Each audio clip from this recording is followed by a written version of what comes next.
Boa noite, estamos começando mais um Jornal da Noite aqui na TV Jornal Cidade Online. Eu sou a Camila Abdo e obrigada pela companhia de todos vocês.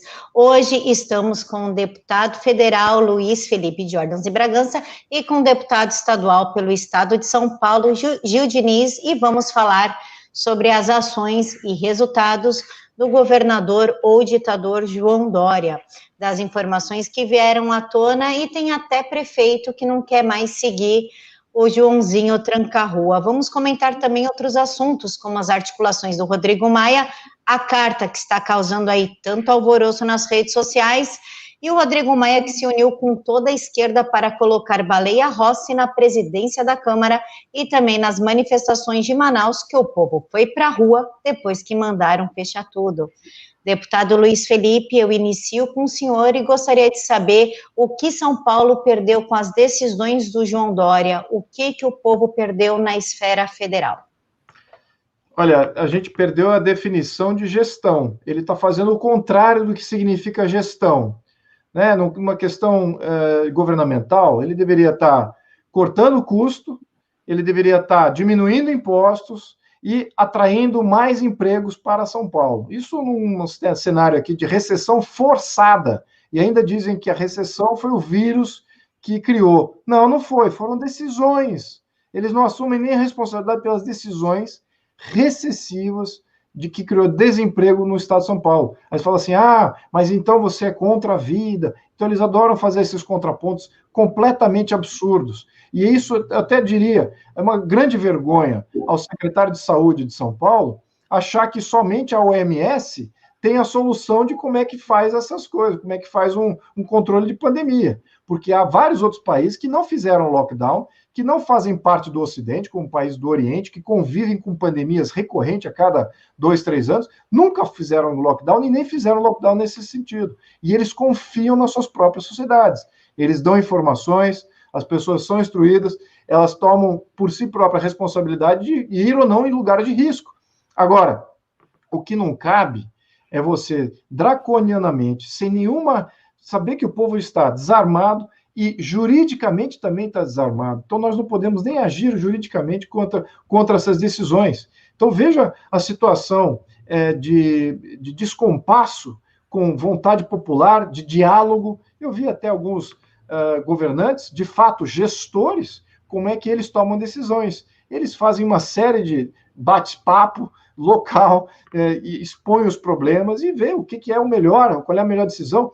E muitas dessas decisões tomadas por gestores de verdade são decisões até referendadas pelo público, ou ao menos aclamadas pela população, uma parcela. Enfim, então nós não tivemos gestão, o que tivemos aí é recessão, o que tivemos aí possivelmente quadros até piores do que isso, é uma representação de interesses externos absurda, e usando São Paulo como alavanca política para alguma outra possibilidade eleitoral do governador. Isso, de fato, redefiniu o que é gestão para o paulistano. Agora, eu acho que a sociedade paulistana e os paulistas em geral estão reagindo, estão resistindo. Talvez não aqui em São Paulo, porque São Paulo obedece tanto às regras, né, que até uma regra de uma pessoa sem autoridade nenhuma como governador, ela é seguida, né? Mas eu já vi vários casos, e também amigos meus até que têm operações comerciais aqui em São Paulo, e que a vontade dele de resistir a essas imposições do governo é total. Então, mais força para eles. Gil Diniz, eu gostaria da mesma resposta do senhor e complemento. O que a Lesp está fazendo para parar as ações ditatoriais do João Dória? Boa noite, Abdo. Boa noite, Luiz. Boa noite a todos aqui. Concordo em gênero, número e grau do que foi dito pelo Luiz Felipe Jordans de Bragança. E, Abdo, o complemento da sua pergunta é o seguinte: a Assembleia está rendida ao governador. Nós temos ações pontuais ali contra o governador. Alguns deputados se unem ali em determinados momentos. Né? Entramos com um pedido de impeachment. Já tentamos derrubar decretos, né? Por exemplo, que aumentam aí o ICMS, Luiz, de ovo, de dentadura, olha, de escova de dente, olha que ponto que nós chegamos. Então, essas manifestações isoladas dos deputados esses 2 primeiros anos de mandato ali, nós trouxemos um pouco de luz à Assembleia Legislativa, né? Conseguimos colocar a Assembleia Legislativa no mapa da cidade de São Paulo, do estado de São Paulo. Muitos não conheciam sequer o endereço da Assembleia, sequer o que um deputado estadual fazia ali dentro. Então, nós estamos ali denunciando, né, a todo momento os desmandos do governador, como o Luiz bem colocou, não tem mais autoridade nenhuma. O povo de São Paulo, o povo paulista, não sente mais confiança no governador. A gente sente sim, lógico, né? Eu sou suspeito para falar, todo mundo sabe da oposição ferrenha que eu tenho ali dentro da Assembleia Legislativa, mas realmente é isso. O desgoverno que ele coloca aqui em São Paulo é justamente por ser um agente chinês aqui na cidade, aqui no estado. Ele é um garoto de negócios da China. Tanto é, Luiz, que uma das primeiras coisas que ele fez enquanto governador foi abrir um escritório de negócio lá em Xangai, como ele gosta de falar, né? Então, assim, não só essa questão da vacina, mas outras atitudes que o governador vem tomando, né, com seus parceiros chineses. Ele não visa aqui o bem da população paulista, né, do povo que o elegeu. Ele está vendo aí interesses escusos. Então, nós, além da Assembleia Legislativa, com atitudes ali pontuais, reunimos alguns deputados ali em grupos, geralmente 7, 8, no máximo 10 deputados, mas nós nem conseguimos arranhar sequer o mandato do governador, visto os 3 pedidos de impeachment que nós já colocamos. Agora, dia 15 de março, vai vir uma nova eleição para a mesa diretora, e aqui, Luiz, diferente aí da Câmara, que tem essa movimentação, na Câmara Federal tem essa movimentação, o Lira, o próprio Baleia Rossi, né, que é engraçado, né? O Baleia Rossi, ele é presidente nacional do MDB. O MDB tem alguns líderes ali do próprio governo. E o Baleia Rossi, ao invés de, pelo menos, ali, tentar fazer essa composição, é lógico, né? É uma casa de diálogo também, a gente precisa reunir ali, ter um consenso, pelo menos. A Assembleia não tem o consenso, ali é o trator do Bandeirante, é o trator do governo estadual, é a divisão ali de secretarias, já está tudo definido dentro do governo estadual, dentro do governo municipal agora, né? O senhor Bruno Covas foi reeleito aqui na cidade de São Paulo, e triste porque nós tínhamos 2 opções, o invasor Guilherme Boulos ou, como nós chamamos aqui, o coveiro Bruno Covas. O Covas ganhou, já está tudo loteado, vejam vocês. O Eduardo Tuma, só um adendo aqui, eu sei que você não perguntou, mas já entro aqui. O Eduardo Tuma, vereador eleito do PSDB, eu anunciei isso no Twitter. Assim que ele foi reeleito, ele já foi enviado, Luiz, para o Tribunal de Contas do município. Ou seja, vai subir a suplente dele.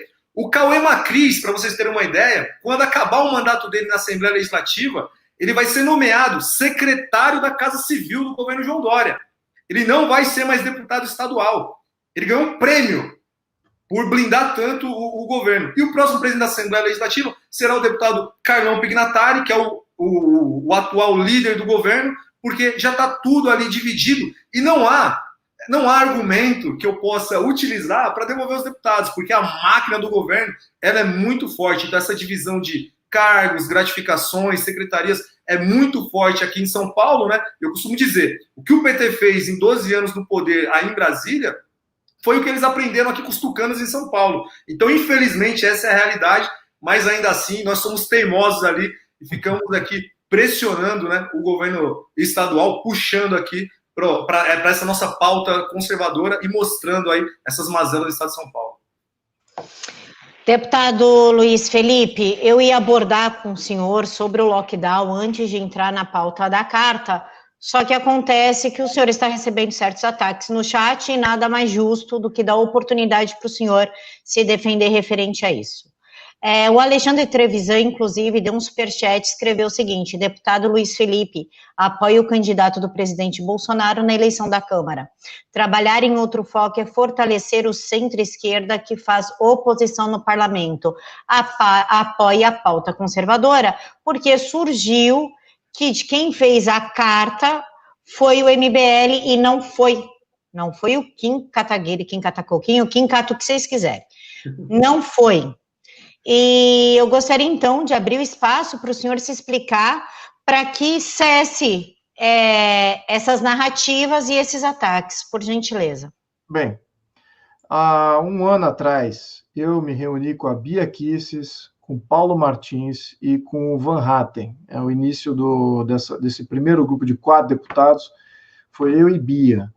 E a nossa intenção naquele momento é criar um grande grupo de reformas que precisam ser representadas na Câmara, que seriam bem para o país. Então, esse foi o início de todo esse movimento. Então, isso foi há um ano atrás, 12 meses atrás, talvez até mais ou menos.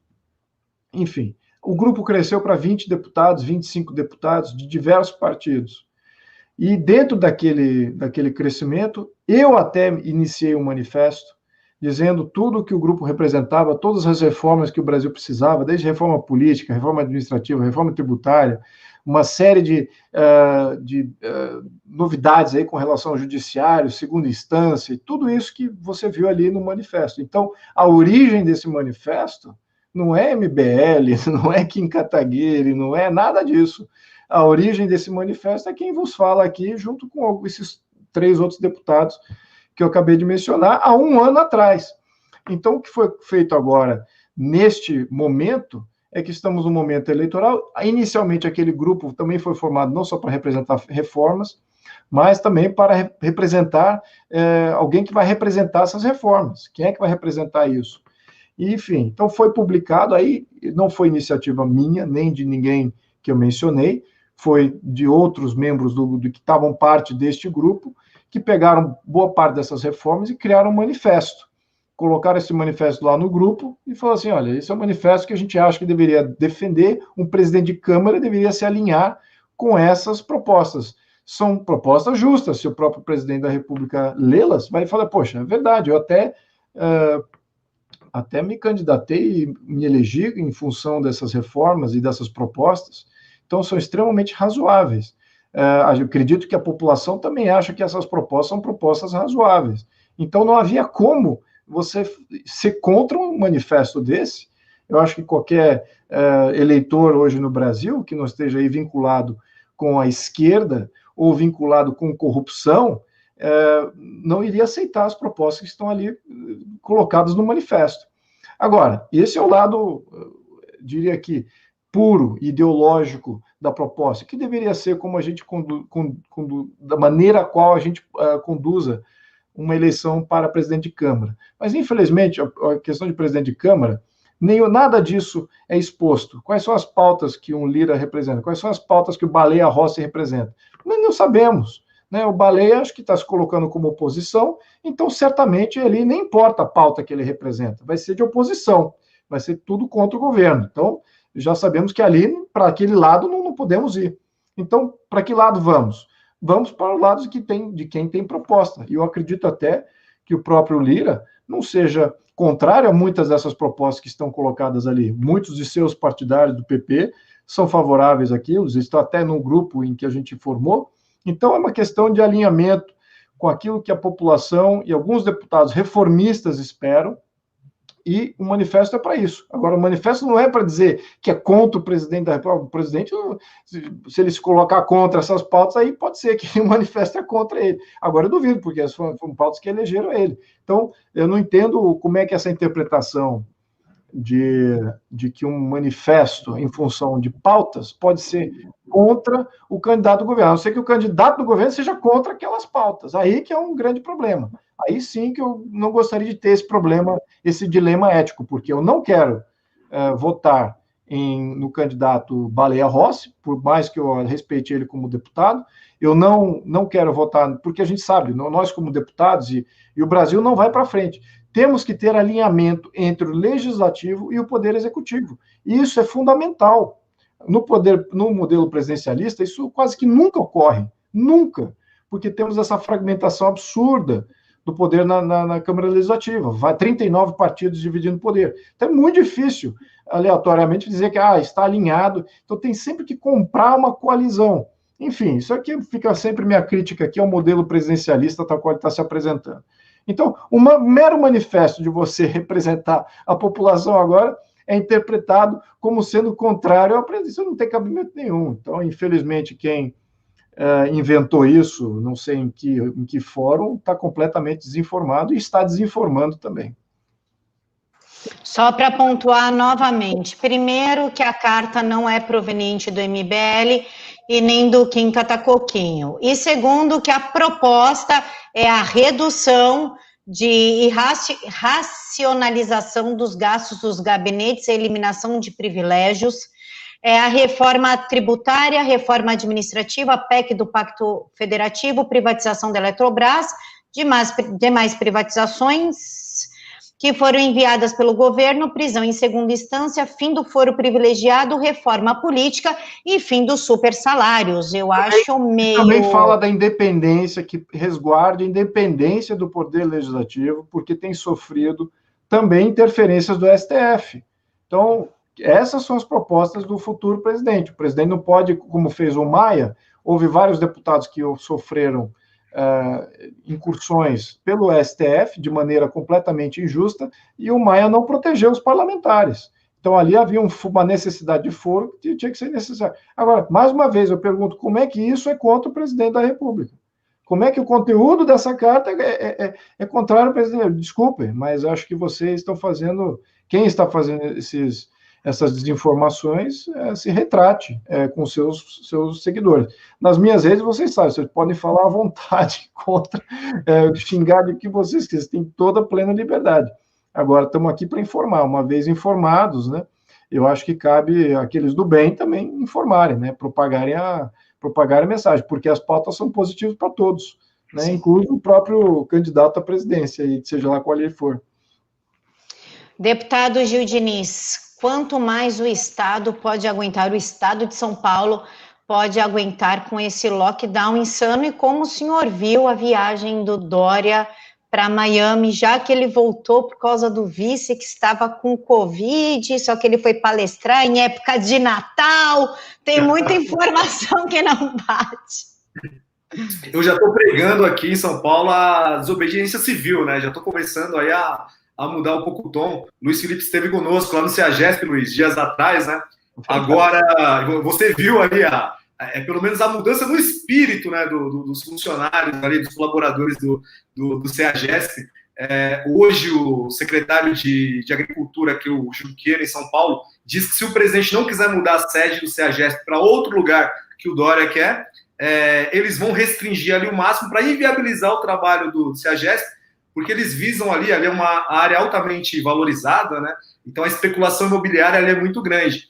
Então, o CEAGESP é um órgão federal, só que como o presidente não quer fazer a vontade do governador calça apertada aqui, aí eles querem inviabilizar agora todo o trabalho ali dos colaboradores do CEAGESP. Costumo dizer aqui em São Paulo que o João Dória, o que ele fez, né? Ele quebrou a perna do trabalhador, do empresário, e está oferecendo uma muleta paga com dinheiro do empresário, do trabalhador ali, e assim, acha que é o grande gestor. Já saiu alguns números dizendo que São Paulo, se não fizesse parte, se fosse um país independente, né, estaria ali na lista dos primeiros países onde o Covid se instalou e gerou o caos, ou seja, não há gestão nenhuma, é uma gestão do improviso, e eles estão repetindo todos os erros, Luiz e Abdo, todos os erros que cometeram no início. No início, ora, como nós não conhecíamos o que era, tudo bem, fazer a tentativa e erro, tentativa e acerto. Mas repetir novamente, e dessa vez, agora, esses dias, aí o Dória chutou o pau da barraca. O que ele faz? Tranca tudo em São Paulo, joga o estado inteiro na fase vermelha, e foi anunciado isso. Olha, depois da eleição, o governador vai fazer isso, tomem cuidado. E fez. Só que ele resolveu viajar para Miami. E a emenda, né, ficou pior do que o soneto inteiro. Ele alega que ia fazer umas palestras lá, usou passaporte diplomático. Pelo amor de Deus, é mentira, né? O governador de São Paulo, infelizmente, é um mitômano, ele vive de mentira, ele não consegue segurar as mentiras, e dessa vez em Miami foi mais uma delas. No feriado de finados, né, dia 2 de novembro, ele foi para São Bartolomeu, no Caribe. Ele pegou um avião emprestado do Rubens Ometo, da Cosan ali, o grupo ali e tudo mais, e foi lá para o Caribe. Ou seja, não é a primeira vez que ele fez isso. Só que da primeira vez, não repercutiu negativamente como dessa vez. Dessa vez ele foi obrigado, é contra a vontade dele. E Luiz, olha só, nós temos uma sucessão no governo, igual na presidência. Se o presidente ele não pode, se ele vai para o exterior, o vice-presidente assume. Se o vice-presidente não pode assumir de fato, ou vai também para o exterior, fica impossibilitado. O presidente da Câmara assume, e aqui em São Paulo é a mesma coisa.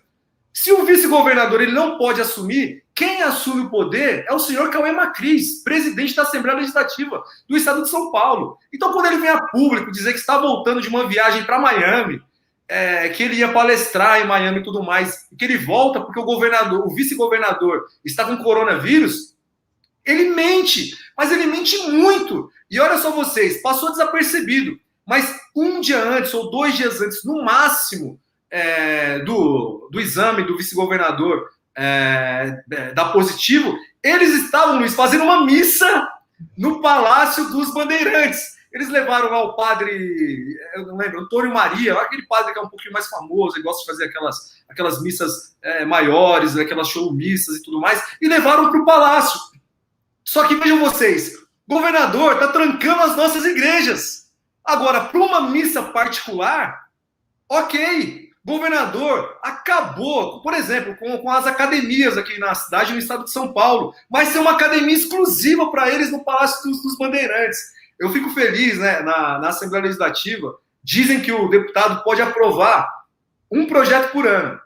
Já estou finalizando o 2º ano e consegui aprovar o primeiro agora. Qual foi o primeiro projeto?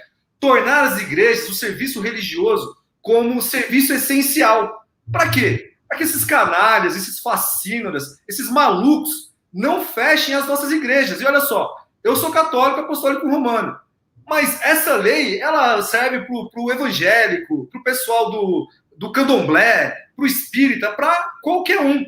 Vejam só vocês, faz mais de uma semana que nós aprovamos essa lei no plenário da Assembleia, não foi sancionada até o devido momento, mas o salário do prefeito Bruno Covas, 46% de reajuste, foi sancionado um dia depois da aprovação pela Câmara. Menos de 24 horas depois, o Bruno já tinha assinado. E o Dória, até esse momento, não assinou. E está usando, né, esse novo decreto para quê? Para inviabilizar também o serviço religioso nesse momento onde o povo, né, precisa tanto do alimento material quanto do alimento espiritual também.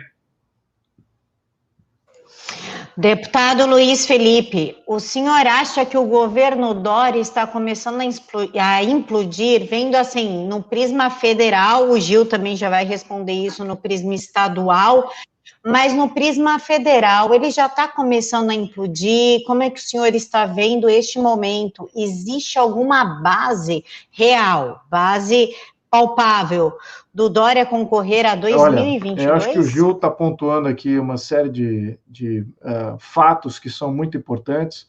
Há uma violação de confiança. Agora, acho que houve uma violação de tolerância. A violação de confiança já foi há muito tempo. A violação de tolerância é que já ultrapassou. Então, você vai ter, na minha opinião, como você já está tendo, como não tinha antes, e eu sou testemunha, de várias cidades se revoltando contra o governo estadual. Isso já é uma revolta contra, já é uma intolerância contra a falta de autoridade, descasamento do Dória com a população de São Paulo. Então, esse é o primeiro passo, né? Depois que começa todo um processo político, porque haverá sempre uma base de apoio. Eu acho que o Gil pontuou muito bem aí no início, acho que na interferência que ele fez no início do programa, é como o governo do Estado, de fato, comanda a máquina pública aqui, e o que significa isso, e como ele até conduziu a eleição do Covas em função disso, há uma série de pilares. Ele controla a mídia, ele controla escolas, ele controla autarquias, ele controla estatais do Estado de São Paulo. Então, além de nomeações de cargos no nível de governo do Estado, mas também de prefeitura. Isso é moeda de troca para os outros partidos. Então, os outros partidos estão, de certa maneira, dentro dessa estrutura, grande estrutura monocromática de apoio ao Dória, ao PSDB. E como é que começa essa ruptura? Começa com movimentações como ele fez agora, de romper com a confiança do do eleitor de uma maneira muito dramática. E isso cria reverberações, não só na base de apoio dos outros partidos, porque os deputados são um para-raio de opinião pública. Então, os outros deputados estaduais devem estar sofrendo aí de fazerem parte do apoio do governo João Dória, do apoio que ele tem não só na Câmara, mas também para o projeto executivo. Ali fica quase que o domínio que o João Dória tem aqui em São Paulo. Eu diria que o Jair Bolsonaro estaria muito bem servido se tivesse o mesmo domínio no governo federal, né? Mas aqui em São Paulo, ele tem um domínio quase que absoluto. Então, por quê? Porque ele tem esse poder de máquina para cooptar os outros partidos. Agora, quem são os outros deputados que estão aí dando apoio ao João Dória? Estão eles chancelando o que ele está fazendo, como ele está conduzindo a coisa aqui em São Paulo? Né? Eu acho que isso que cabe ao eleitor do Podemos, ao eleitor do PMDB, ao eleitor do PSD, ao eleitor de todos esses outros partidos que dão apoio ao governador João Dória, de refazerem as suas opiniões com relação a isso, ou reafirmarem as suas opiniões com relação a isso, não é, Gil? Acho que vale a pena a sua cobrança, né, dos outros deputados da opinião pública aqui dos paulistanos e dos paulistas em geral, com a condução do João Dória, e se ainda há essa confiança por parte do eleitorado, porque, de fato, eu acho que isso não existe. Então, esse é o primeiro processo. Depois, o impacto político, que isso necessariamente ocorre, né? E se for profundo, pode haver uma mudança aí nessa base de apoio. Se houver mudança na base de apoio, aí começa a haver uma certa fragmentação na condução dos trabalhos, né? Nas condução dos trabalhos no legislativo, o que diz que ele perde governabilidade, né? Sem o legislativo estando junto, ele começa a perder governabilidade de maneira bem rápida. Então, isso que eu acho que deveria se aproveitar nesse momento, né? E agora a população, acho que é o fulcro principal aqui, né, Gil? Porque nós não temos máquina para agir contra essa máquina monumental que o PSDB e o Dória comandam, né? Então, eu acho que cabe aí a opinião pública se organizar e começar a agir nos outros deputados e começar a fragmentar essa base de apoio aí, porque acho que esse aqui é o início do processo.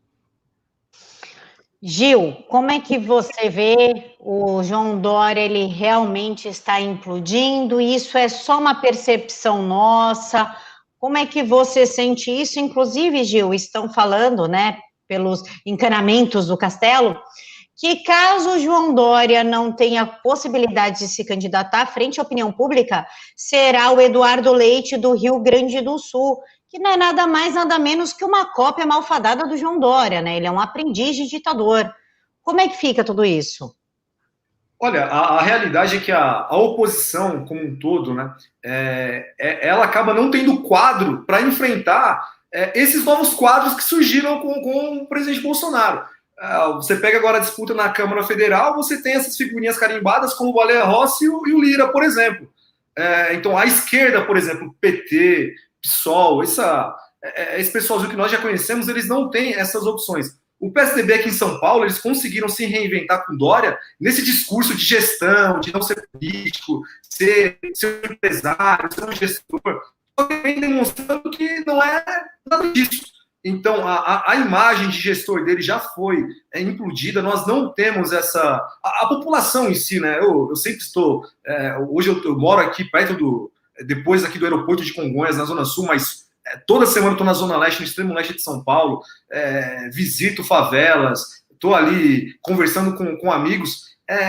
O pessoal detesta o João Dória, tem asco ao próprio PSDB. Essa eleição do Bruno Covas se deu, lógico, né, por toda a máquina política que eles têm, que a gente pode conversar mais sobre isso, desenvolver mais sobre isso, mas justamente por a falta de opção que nós tínhamos. No segundo turno surgiu Boulos. Então o pessoal olha para um lado e fala, meu Deus, não dá, não tem como votar no PSOL e nessa agenda que eles têm, que eles apresentam, né, de extrema esquerda. Mas a gente precisa pontuar alguns detalhes aqui do João Dória. Como eu falei, olha só, Tuma, o vereador, foi para o Tribunal de Contas do município. O que ele vai fazer? Ele vai chancelar os contratos, as licitações do prefeito, que é do PSDB. Você acha mesmo que vai encontrar alguma coisa ali do do Bruno, de algum secretário municipal? Não vão. O PSDB está na máquina de São Paulo há mais de 30 anos. Aparelharam o MP, o Tribunal de Justiça, tudo que você imaginar, a Defensoria Pública, tudo que vocês imaginarem aqui. Só que, além disso, Luiz tocou num ponto que é importantíssimo, a grande mídia. Olhem quantos milhões o PSDB, a máquina paulista aqui, não só o governo em si, mas as autarquias, tudo que eles investem na grande mídia. A grande mídia em São Paulo é uma grande relações públicas do governo estadual. O que o Dória fez agora no orçamento? E nós fomos contra no orçamento, inclusive o deputado Campos Machado, né? Ao final ali, eu consegui, eu e outros deputados, o Douglas Garcia junto também, obstruir por um dia, Luiz. Olha a vitória, a nossa vitória de pirro. Conseguimos obstruir o orçamento por um dia. E o Campos Machado ficou bravo comigo, porque ele disse que pior do que um mau orçamento era não ter orçamento nenhum. Eu disse que ainda dava tempo de discutir o orçamento, por quê? Porque o Dória ele diminuiu o orçamento da segurança pública em 2 bilhões, ele diminuiu o orçamento da saúde, vejam vocês, em 800 milhões. Para quem quer combater coronavírus, diminuiu o orçamento da saúde, por exemplo, e nesse ínterim aí, o que ele faz? Ele aumenta a verba de publicidade. Ele praticamente aumenta em 70% a verba de publicidade, meu Deus. Então, de 86 milhões, vai lá para 153 milhões. Para que isso? Para a máquina midiática passar o dia inteiro falando bem da propaganda do governo, da propaganda não, né? Dos erros, né? Se travestindo de acertos do governador João Dória. Estou recebendo material aqui que tem propaganda do governo estadual sobre a Coronavac, né? A vacina da China, que ele quer... É vacina flangoflito, não fala essa palavra não, que o YouTube derruba a gente, é flangoflito. Eles estão mandando, Luiz, para outros estados, eles estão fazendo propaganda da vacina em outros estados, meu Deus do céu. Isso com o dinheiro do pagador de imposto aqui de São Paulo. Então, a gente precisa observar esse tipo de situação aqui no estado, porque chama muita... Vou dar outro exemplo para vocês aqui. Ano que vem vai ter o leilão da concessão da Dutra. É lógico, uma rodovia federal, quando foi feita a concessão dela, provavelmente era o PT que estava ali, mas o PT junto com o PSDB, como são aliados aqui em São Paulo, provavelmente, Camila, as tarifas na Dutra, ela vai reduzir. E por que vai reduzir, Luiz? Você sabe bem. Porque não vai ter conchavo, não vai ter que dar aqueles 10, 20, 30% para quem for administrar a rodovia. Então, vai ser a primeira vez que nós vamos enxergar um leilão de rodovia em São Paulo, onde a tarifa vai reduzir, porque não vai ter esse tipo de acertinho aqui. Então, você olha para um lado, você vê a Dersa, né? Nós aprovamos a extinção dela, não foi extinta até agora. Você vai ver uma série de autarquias aqui sendo dominadas por tucanos. Por quê? Porque a máquina do governo, a máquina do Estado em si, ela é muito forte. Então, o governador ele não tem o apoio popular. As pessoas que o elegeram, e ele foi na aba do presidente, né, a gente precisa lembrar do Bolsodória. Se não fosse Bolsodória, aí provavelmente o França teria conseguido o êxito ali na eleição, mas o pessoal acreditou nessa boa vontade aí do João Dória, né, o que caiu por terra. E os deputados aqui, eu falo de bastidor, os deputados estaduais, na sua grande maioria, até do PSDB, detestam, odeiam o João Dória, odeiam, tem asco do João Dória. Eles dizem, quem governa São Paulo é o Rodrigo Garcia, o Dória é só um garoto propaganda. Mas, como nós temos essa divisão de poder, imaginem vocês, a Prefeitura de São Paulo, vejam o tanto de subprefeituras, diretorias, os cargos que existem aqui. Cada partido, ele tem... Vou dar um exemplo para vocês. Republicanos. O republicano Celso Russomano. Eles têm a Secretaria de Estado do Esporte. Então, se os republicanos não votar junto com o governador, eles perdem essa secretaria. Outros partidos, PP tem secretaria, MDB tem secretaria. Então, eles não votam por acreditar. Eles votam pelo negócio que eles já fizeram, a fatia que ele tem dentro do governo. Então é o que eu digo. Não tem bom argumento. Eu quero disputar a eleição na Assembleia Legislativa. Ou passar a bola para algum colega ali que seja parceiro. Mas por quê? Porque eu não quero dar o meu voto para o PSDB, eu não vou entregar o meu voto para o Carlão Pignatari, já avisei isso para ele. Porque como que eu vou protocolar um pedido de impeachment para um tucano ali no poder? Mas a gente precisa ser muito sincero para o nosso público. Não tem argumento, não tem ideia, né, que seja mais forte para esse tipo de deputado, que seja mais forte do que a fatia do bolo que ele tem ali no final do mês, na máquina tucana aqui no estado de São Paulo. Infelizmente, a realidade é essa. Pessoal, para quem não entendeu que o deputado Gil Diniz está falando dele vender vacina em outros estados, essa propaganda aqui, não sei se vocês conseguem ver, escrito vacina para todos, João Dória segurando o flango frito, é em Campo Grande. Tá? Não é em São Paulo, é em Campo Grande, com o nosso dinheiro, por sinal. Inclusive, deputados, não foi somente aumento da verba publicitária, ele também cortou o IPVA para pessoas com necessidades especiais, tirou dinheiro de aposentados, ele também cortou a gratuidade dos ônibus, né, para idosos, aumentou o ICMS da carne em 9%. Afinal, o que ele está querendo? O deputado Luiz Felipe pergunta ao senhor, o que João Dória está querendo? Matar a gente de fome, trancado? Ele quer arrecadar, porque a parte que é complicada, que é a redução de custo, ele é limitado a fazer essa redução por lei e também por vontade política.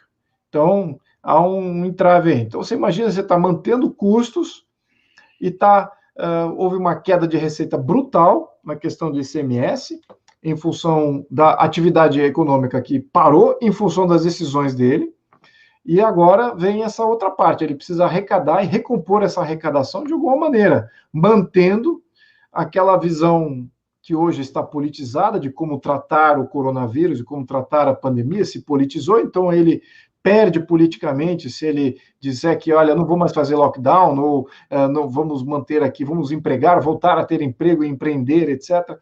Então, essa narrativa é muito nova, essa ruptura é muito nova. Então, é isso que ele está travado aqui numa proposta política que é inviável e que quem vai sofrer consequências disso é a população, porque vai ter que aumentar a arrecadação de algum lado. Então, o ICMS tem de aumentar, os outros impostos, IPVA, ITCMD, ITBI, todos aqueles que ele até comanda com as prefeituras que ele comanda, ele vai também chancelar esse tipo de aumentos, que aí, então a base que está sendo tributada encolheu. Então, aquele que paga os tributos hoje vai ter que pagar mais ainda. Essa que é a dinâmica viciosa de quando você entra em processo pré-falimentar. Você acaba cobrando mais, você não reduz custo, acaba cobrando mais de uma base menor, e aí acelera ainda mais o processo. Então, ele deveria estar fazendo exatamente ao contrário. O Estado deveria estar fazendo toda essa gama de máquina que ele representa, deveria estar reduzindo seus custos, para que ele possa também transferir essa redução de custo da máquina para a redução de alíquotas. Vamos lembrar aqui que a reforma tributária, eu tenho proposta de reforma tributária lá na CCJ, é bem diferente da proposta do Baleia Rossi. A Baleia Rossi defende uma proposta tributária diferente da minha, então tem mais uma razão para eu votar contra o Baleia Rossi, votar a favor de algum outro candidato. Mas, enfim, a reforma tributária que está na mão, que está às vistas, não precisa de aprovação nenhuma, de nenhuma casa legislativa, é você, de fato, diminuir a alíquota. Imagina você zerar o IPVA, zerar o ITCMD, o ITBI, o ISS, ou diminuir o IPTU.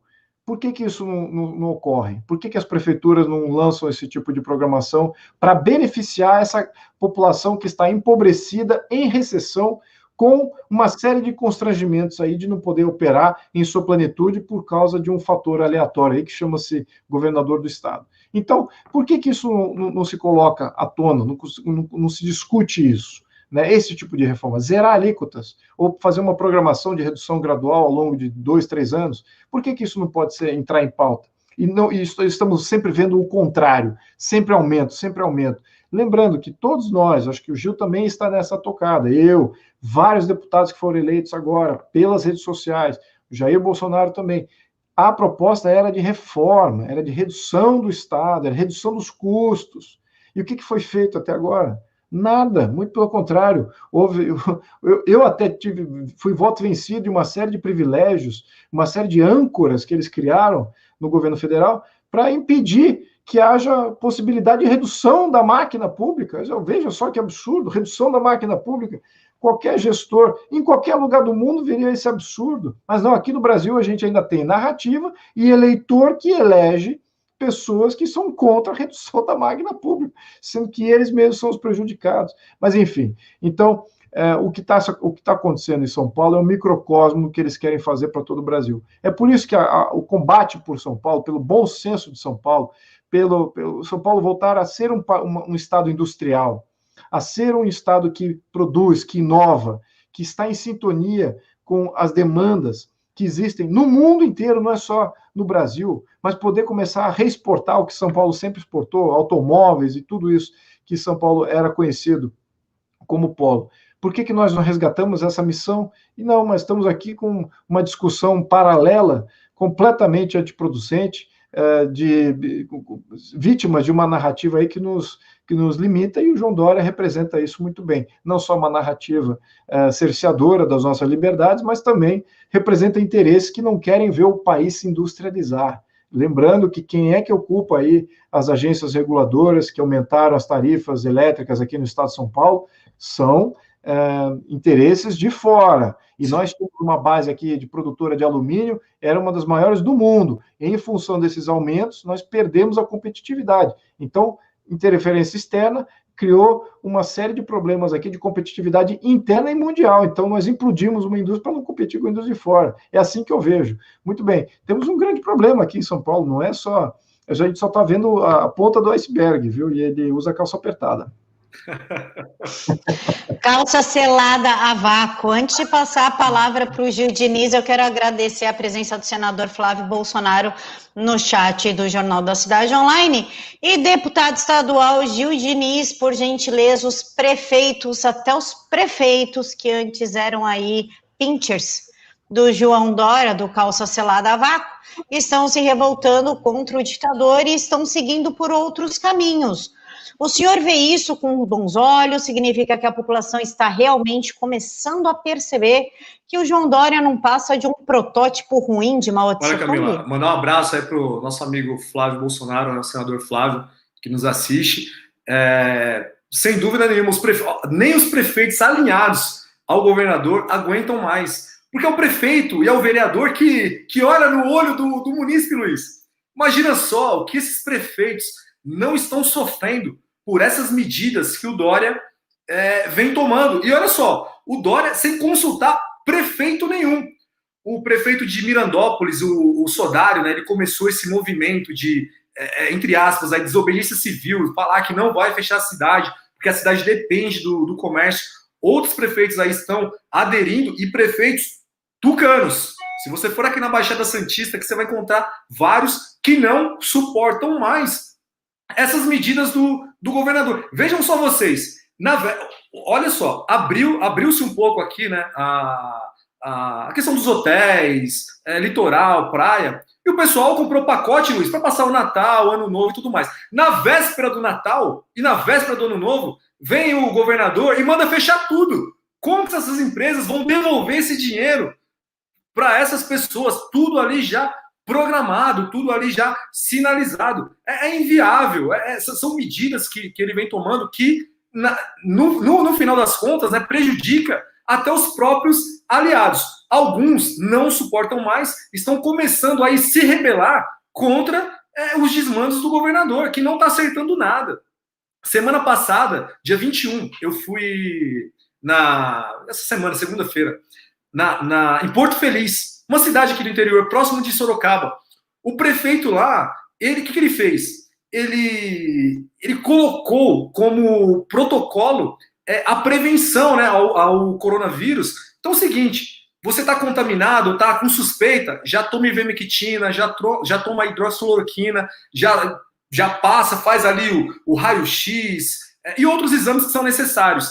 E os agentes de saúde vão até a localidade dessas pessoas, Luiz, olha só, para ver quem que eles tiveram contato, para ver se essa pessoa já teve um sintoma e já dá ali essa medicação, se a pessoa quiser tomar, obviamente, para que as pessoas façam o exame. É claro, é uma cidade pequena, 60 mil habitantes, mas por que não replicar isso em um bairro aqui da Grande São Paulo? Na cidade de São Paulo, não. É muito mais fácil mandar fechar tudo, e olha só, fechar tudo do cidadão ordeiro, do trabalhador, daquele pequeno empresário que tem um bar, um comércio, porque se você vai aqui do lado de casa, tem pancadão, tem funk, tem droga, tem álcool, tem nego andando na rua de fuzil, meu Deus do céu. Em São Paulo, teve imagem aí de Osasco, nego na rua de fuzil. Então, olha o que o governador e essas medidas, né? E eu fico triste, Camila, porque o Butantan é um instituto respeitável. Tem uma história, Luiz, aqui no estado de São Paulo e uma história para o Brasil. Eu fico triste que médicos renomados, o IPE e outros ali, tá lá o Covas também, que tá baixando a cabeça para o governador, tá deixando ele deitar e rolar, sabe? Estão jogando ali um currículo, uma história de vida, uma história de vida profissional no lixo e vão morrer abraçado com esse governador. É incrível. E só para dar de exemplo aqui para vocês, a Assembleia de São Paulo, né? Nós pautamos esse debate ali, conseguimos levar à frente, nós reduzimos, desde o início da pandemia, o nosso salário em 30%. Se eu não me engano, a medida vai até agora, 31 de dezembro, a gente vai tentar renovar para o ano que vem, reduzimos nossos salários em 30%. As verbas de gabinete, nós reduzimos em 40%. Mas são coisas que não repercutem, são coisas que ninguém fala, são ações que devia servir de exemplo, né, para a Câmara Municipal de São Paulo, para a própria Câmara Federal, Luiz, em Brasília, para o Judiciário aqui, mas não, como o deputado Luiz Felipe colocou aqui, pelo contrário, eles querem amarrar bonitinho ali para quê? Para que não possam perder um único benefício. Ninguém quer cortar na carne, ninguém quer falar, olha, vamos fazer a nossa parte aqui um pouquinho, mas, por outro lado também, nós aprovamos aqui a calamidade pública, né? Estão fazendo licitação aqui sem prestar conta, praticamente, e tem muito governador e muito prefeito abusando disso também. Muito, muito mesmo. Aliás, Gil, fica aqui uma pergunta que eu até coloquei para minha assessoria me ajudar, e talvez você possa, com a sua assessoria, agindo aqui localmente em São Paulo, entender um pouquinho que quando teve o primeiro surto de coronavírus, o governo federal disponibilizou bilhões para o Brasil.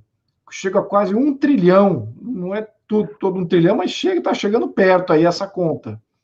E eu me lembro fazendo aqui leitos de hospital, Pacaembu teve ali, virou quase que um hospital temporário, fizeram uma série de leitos e tal. E qual era o raciocínio naquele momento? Era que haveria poucos leitos disponíveis nas UTIs dos hospitais de São Paulo, então precisamos de leitos suplementares. Muito bem. Para onde foram esses leitos? E o primeiro surto foi menor do que esse segundo surto agora, que carece da gente também fazer mais um lockdown, e eles têm que estar fazendo lockdown por quê? Porque não há leitos disponíveis? Qual é a razão desse lockdown? Exatamente, queria entender se é porque falta de não atendimento, mas então o primeiro surto foi menor do que o segundo? Essa aqui é a pergunta. E para onde foi aqueles leitos que eu vi que estava lá o senhor? Já estão todos ocupados? Então a gente tem que fazer aí uma CPI, talvez no governo federal, mas a gente lá é minoria, né? Você também é minoria aqui em São Paulo, mas para você pegar as assinaturas necessárias para fazer uma CPI desse nível. Mas que existe aí essa narrativa de que no governo federal não disponibilizou recursos. Muito pelo contrário, disponibilizou recursos muito além do que era necessário, e só uma fração foi usada para a saúde. Né, efetivamente, só uma fração foi usada para a saúde. Então, foi usado o quê? Quais eram as outras prioridades do governo de São Paulo aí, nessas alocações? E como é que ele não está bem resguardado agora no seu planejamento? Né? Não é ele que é o que acusa a todos de não planejar nada? Então, cadê o seu planejamento aí, conforme as suas necessidades de caixa, considerando que você já recebeu aí um volume bilionário do governo federal? Para onde foram isso? Né? A gente precisa saber, né? Essa transparência é necessária. Então, Gil, interrompi aqui o que você estava falando. Não, excelente ponto, Luiz. E assim, voltando agora do recesso, né, nós estamos em recesso parlamentar, já vou procurar as assinaturas para solicitar essa CPI. você tem toda a razão quanto a esses bilhões mandados aqui para o estado de São Paulo. Agora, sim, o cidadão Gil Diniz vai falar, hein? Não preciso nem de foro e prerrogativa aí para o governador, se quiser me processar, processe.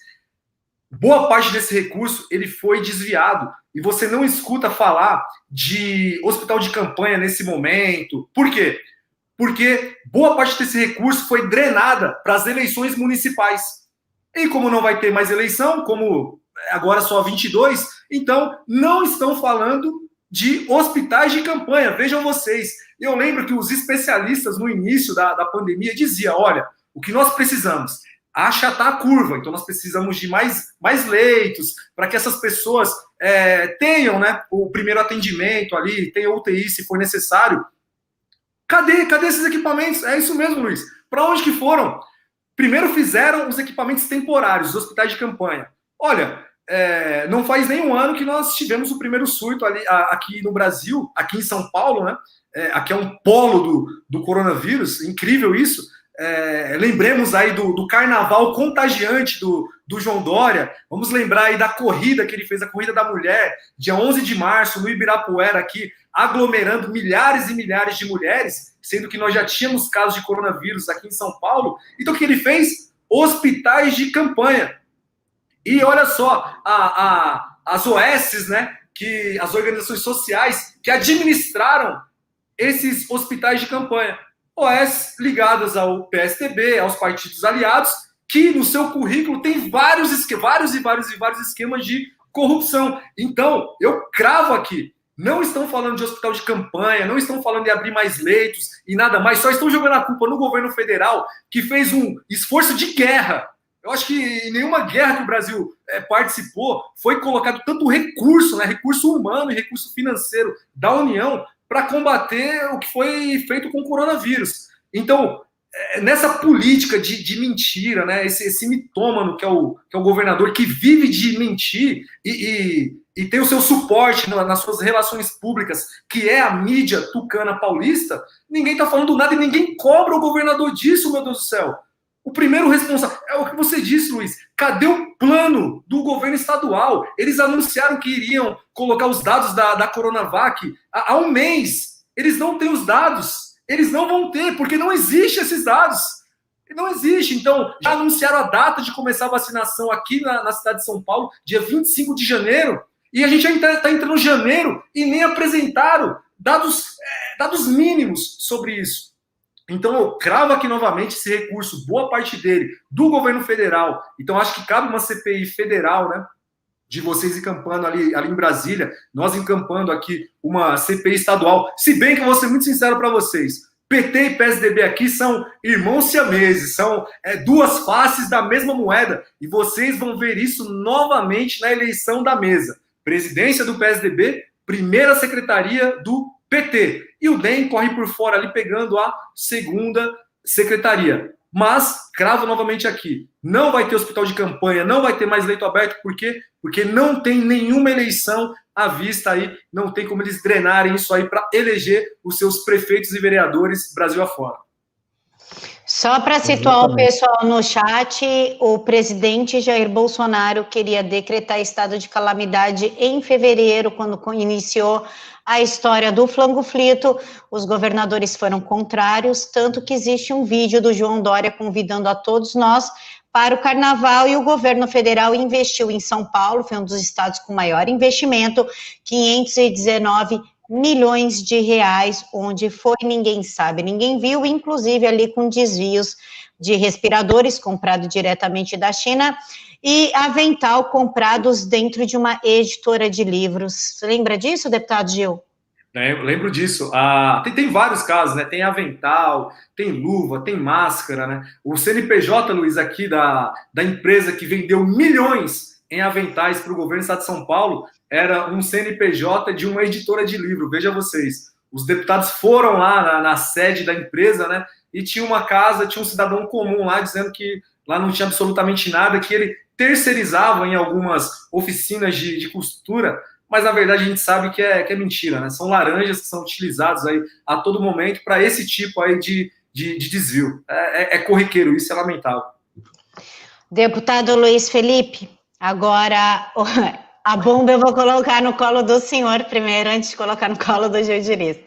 Vacina ou vacina obrigatória. O Dória, ele só está aparecendo de máscara no Brasil. Em Miami, ele estava de boas, suavemente, tomando seu cafezinho, mexendo no celular, numa loja bem rica, né? Parece ali uma loja de produtos muito bons, que pessoas como nós não temos acesso a esse tipo de local, e ele lá totalmente sem máscara. Logo depois, a primeira-dama apareceu em áudio, chamando desempregados de dissimulados e ignorantes, e falando que o João Dória estava no fronte para garantir a saúde do paulista, coisa que sabemos que é mentira. Quem está em São Paulo sabe que tudo isso é uma mentira. E agora ele quer enfiar um flango frito no nosso braço sem qualquer teste. Vem o senador Ângelo Coronel e quer impor uma prisão de 8 anos, inclusive se eu, como mãe, não quero deixar botar o flango frito nos meus filhos, porque eu não sei que raio que isso daí vai dar dentro deles, eu quero ser avó, eu perco a guarda dos meus filhos. Como é que o senhor vê isso? Qual a possibilidade da gente realmente perder a guarda dos nossos filhos, inclusive sermos presos por 8 anos, por não aceitar um produto sequer testado dentro dos nossos corpos? Olha, infelizmente, bom, vamos falar aqui da obrigatoriedade. A obrigatoriedade é uma insensatez inacreditável. Se a vacina fosse boa, não necessitaria qualquer tipo de obrigatoriedade, muito pelo contrário, haveria filas naturais para tomar essa vacina, haveria corrida para tomar essa vacina. Agora, acho que as mídias sociais têm feito aí um bom contraponto, né? Porque as mídias oficiais, as mídias tradicionais, não fazem contraponto algum, fazem propaganda de medidas draconianas como essa.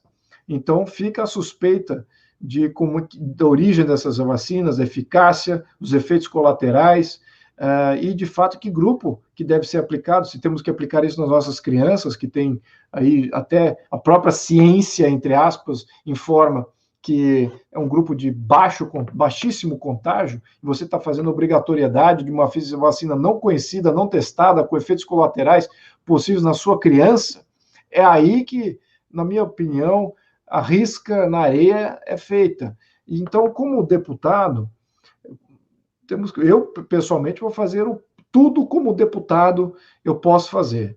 Eu imagino que o Gil também vai fazer isso, não quero falar por ele aqui, mas eu vou dizer o mais aqui.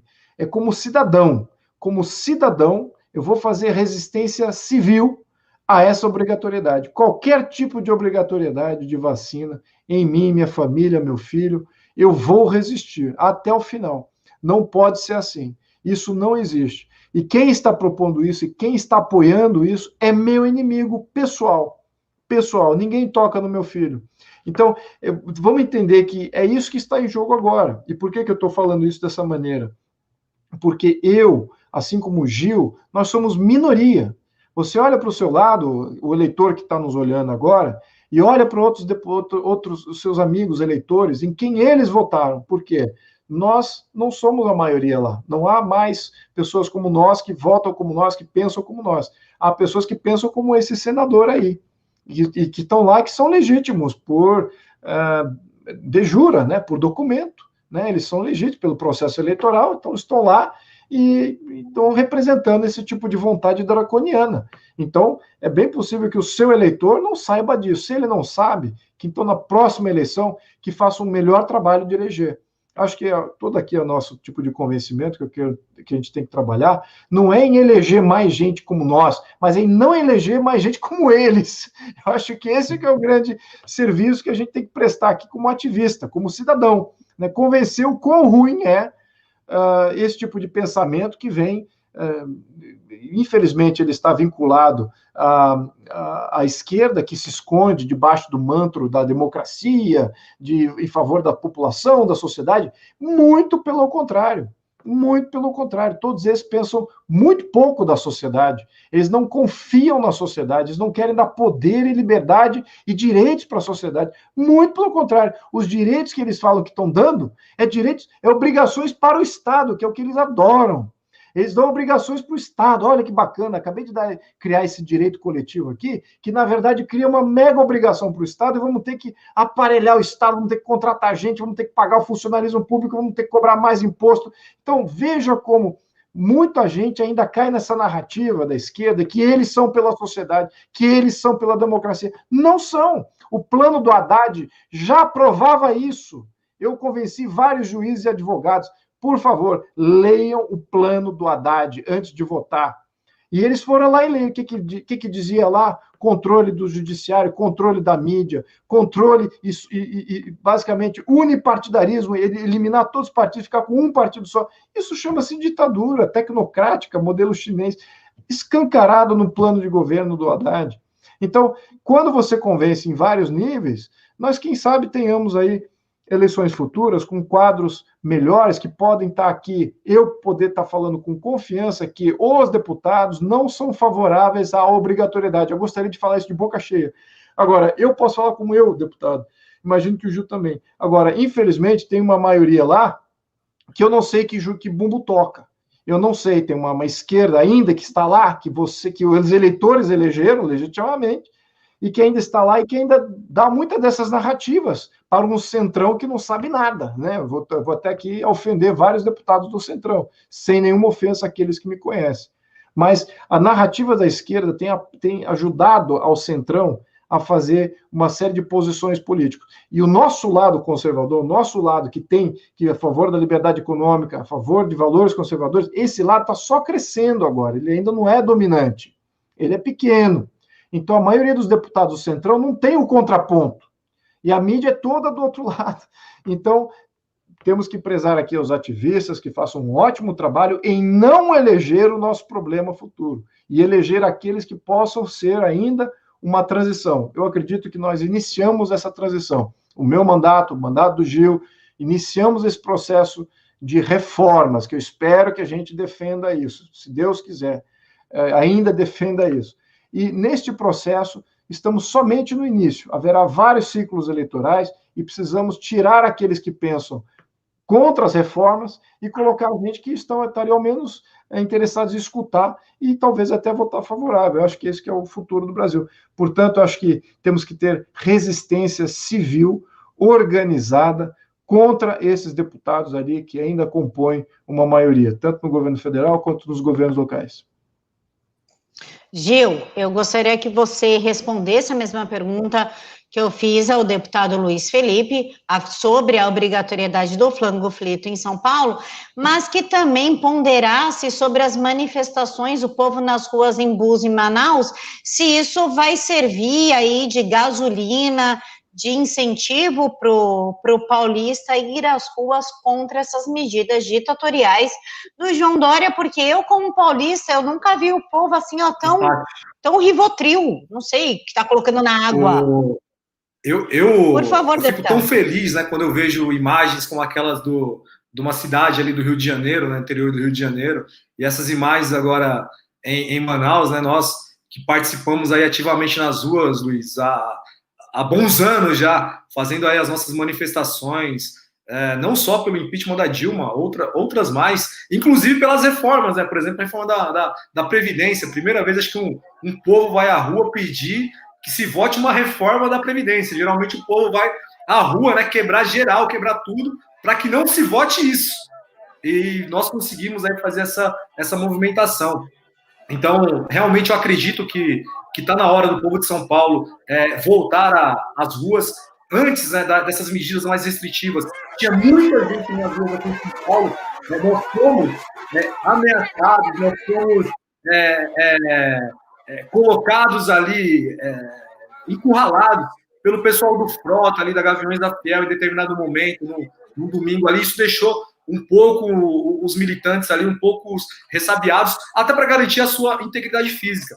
Mas eu acredito aí que com esses exemplos em outras cidades, em outros estados, a gente possa voltar, como o Luiz falou, de maneira organizada, a nos movimentarmos contra o governador aqui em São Paulo, né? E esses deputados aí que estão chancelando todas essas medidas restritivas do governador. Aqui em São Paulo, Luiz, eu fiz um projeto de lei proibindo a obrigatoriedade do povo de São Paulo. É claro, né? Às vezes eu fico constrangido também de não ficar jogando muito para a galera, porque protocolar um projeto de lei é muito simples. Você vai lá, escreve bonitinho, coloca uma justificativa e coloca. Só que ser pautado, tramitado nas comissões e ser votado, aprovado e depois sancionado pelo governador é um caminho muito grande. Como nós somos minoria, nós somos oposição ao governador, é óbvio que ele não vai aprovar esse tipo de projeto. Ele vai movimentar a base dele para não aprovar esse projeto. Mas nós tentamos colocar essa discussão na ordem do dia. Cadê aquela história do meu corpo, minhas regras? Ora, se você tomou a vacina e se sente imunizado, está imunizado, eu que não tomei a vacina, vejam só vocês, não represento risco nenhum para quem tomou a bendita vacina. Eu estou vendo agora, vi uma manifestação de um médico hoje aqui na rede social, já vi alguns que dizem, né, da área da saúde, falando, olha, se você não tomar vacina, se você não ficar em casa, se você aglomerar, você não deve ter direito a ser atendido, né, no SUS, no hospital e tudo mais. Já pensou se eles usassem essa lógica para quem usa e abusa de seringas aí de drogas e podem pegar uma DST, desse pessoal que faz sexo com homem, com mulher, com gato, com cachorro, com papagaio, com tudo. Já pensou se o SUS se negasse, né? Claro que eu estou fazendo uma analogia aí, estou puxando aqui pro absurdo. Já pensou se essa galera que anda de moto aqui, estourando escapamento aqui, azucrinando a nossa vida, né? Quando caísse de moto, não fosse atendido pelo SUS, por que nós, que só queremos celebrar o nosso Natal em família, queremos celebrar a vida dos nossos, a vida dos nossos filhos, dos nossos entes queridos, nós não devemos ser atendidos pelo SUS, meu Deus do céu.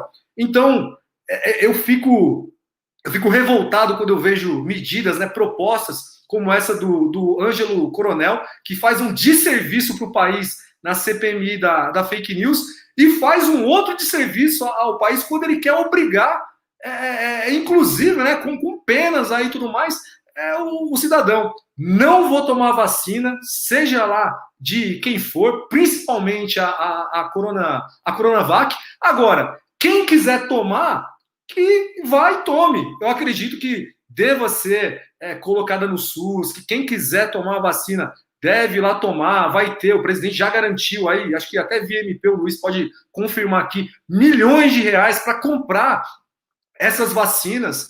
Então, um recado aí para esse fiscal aí de vacina, né? Porra, vai tomar conta da tua vida, cara. Deixa que na nossa vida a gente cuida. E a gente está tentando não... O primeiro passo é esse, né? Olha, vamos restringir alguns direitos aqui do cidadão. E depois vamos fazer o quê, Luiz? Quando nós representarmos um risco para a saúde pública dessa galera, vão fazer o que com a gente? Vão confinar a gente, como já estão dizendo por aí? Vão colocar num campo de trabalhos forçados para nós sermos reeducados, como eles fazem no modelo chinês, no modelo cubano? O que eles vão fazer com a gente? Então, o que a gente precisa fazer, né? Tem aquela velha frase, o preço da liberdade é eterna vigilância. E se a gente deixar correr solto da maneira que eles estão fazendo, a gente vai ter muito, mas muito problema, a começar por São Paulo, mas se estendendo para todo o Brasil. A gente não pode permitir isso. Então, quem quiser tomar vacina, que tome. Eu não vou tomar, estou muito bem, obrigado. Idem, Gil. Agora eu vou passar a palavra para o deputado federal Luiz Felipe para que ele faça suas considerações finais.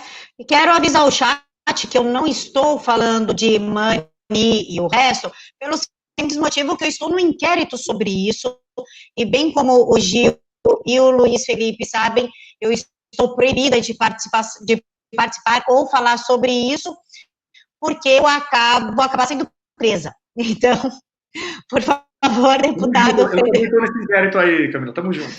Tamo junto nesse inquérito, né, deputado? Então, a gente não pode se posicionar, mas a gente respeita e apoia a organização de vocês para seguir com essa ideia. Por gentileza, deputado federal, a palavra é do senhor. Me desculpe, Camila, qual foi a pergunta? As suas considerações finais, deputado.